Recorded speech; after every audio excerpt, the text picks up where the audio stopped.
The spread of the coronavirus and current pandemic has turned the NBA world upside down. To be fair, it has turned every aspect of life upside down. The greatest challenge this presents to the league is money. Anytime there is a problem or something isn't right in life, you can usually backtrack and follow the money. The pandemic is such a blow to the NBA that it will have a negative ripple effect for years to come. The pandemic will push the NBA's revenue blow to nearly the $1 billion level, according to NBA insiders and the league. Now, if the remainder of the regular season and postseason had been canceled indefinitely, the loss of revenue would have been way more monstrous. Many can argue that the NBA is a highly progressive league that highlights the good in and out of the NBA. It is such a social injustice mega fighter, a community collaborator, and has enjoyed much success and prosperity for well over a decade. Many used to say the NFL was the gold standard of leagues in the US, but at this point I am sure the NBA has leapfrogged it. However, it hasn't come with its hurdles and hardships such as the Hong Kong controversy and the coronavirus pandemic, which now represents an extraordinary and majorly unexpected financial challenge. One amazing and eye-popping stat about the NBA and its revenue is that over the past 35 years, the NBA's salary cap has shown annual declines just twice, and never by more than $2.3 million. And let's remember that the salary cap is entwined directly to the league's revenue. The NBA has grown immensely, with powerful growth during the Adam Silver reign as commissioner. Silver has been commissioner since February of 2014. Also in February of 2014, the salary cap was $58 million. Let's fast forward to now, $109 million. Yes, that's right. That number has nearly doubled to $109 million during the latest season. And this is because of strategic and lucrative new media rights deals. The league's annual revenue now tops $8 billion, more than double what it was a decade ago. So it's clear that the NBA has a lot to lose during this pandemic. But before we jump in, please remember that if you've enjoyed the video thus far and can't wait to see why the coronavirus pandemic will alter the landscape for every team in the NBA, please remember to hit the like and subscribe buttons, and make sure to tell your friends and family about the journey we are about to embark on. Now, let's dive in a bit deeper. It's all about the Benjamins, baby. Now, what y'all want to do? Want to be ballers? Shot callers? Puff Daddy. And yes, it is about the Benjis. In fact, $40 million is worth. It's predicted that when it's all said and done, the economic hardship that is ravaging each team in the NBA will total $40 million for each team, which, if you do the simple math, sends the losses over the $1 billion mark. Now, these numbers were predicted if the NBA didn't have any playoffs, but at the moment the NBA playoffs are in full swing, with the semifinal round becoming clearer. But it doesn't mean they aren't taking losses. If you haven't noticed, there aren't any fans in the bubble. I mean, if you want to count the virtual fans, that's cute, but also not bringing in the proper revenue. The loss of money hasn't hit just the teams hard, but all the staff and workers of the stadiums. In fact, the Milwaukee Bucks will cover full wages of Fiserv Forum staffers, including those employed by outside vendors. Now, even though this is temporary, and I'm not sure how long that will last, that is where we are at.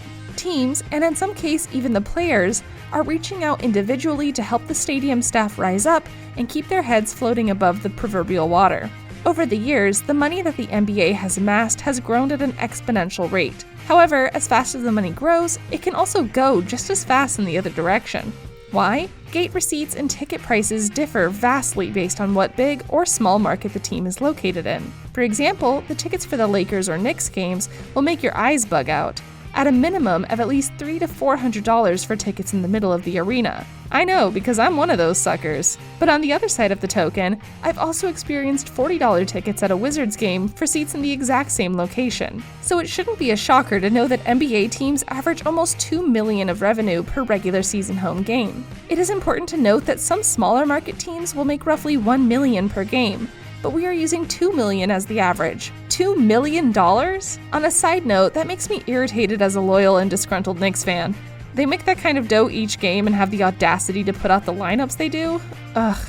Anyway, maybe this stat will put these numbers into a greater perspective. There have been 259 regular season games postponed, and with the addition of the playoffs, the league sees an additional 70 to 85 games. If you take $2 million per game and multiply that by 259 regular season games plus 80 games for the playoffs, you get almost $700 million of lost game day revenue. With all of this loss in revenue, something has to pay. There has to be some repercussions, right? Well, where you see the biggest hit is in the salary cap next season, and that could be huge for teams like the Warriors or Lakers, who have hefty payrolls. Now, these teams in particular could be hit very painfully in several different areas. Let's say the salary cap declines, as all the experts are predicting.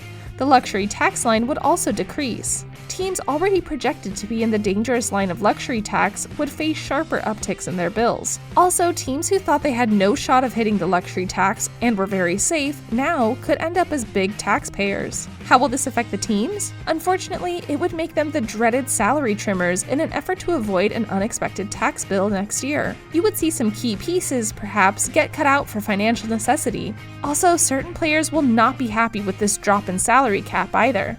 Why? Let's look at Ben Simmons and Pascal Siakam. They signed max contract extensions before the season that are worth 25% of next year's salary cap. Talk about a major drop in what they are expecting in salary. This goes to show that the residual effects run deep. Organization, players, stadium staff, outside staff, TV, etc. Let's also not forget the free agents about to hit the market. They may have been salivating while expecting the Brink trucks to pack up for them, but they should slow down and readjust their excitement. Why?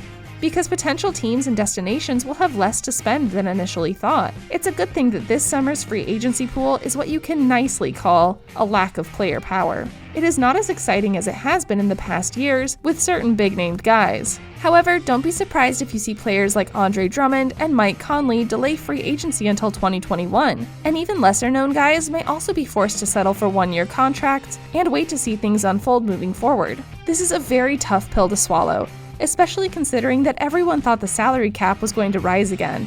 But you always have to be prepared, even when things are going really well, because the world, and especially the basketball world, has a unique way of slapping reality back at you.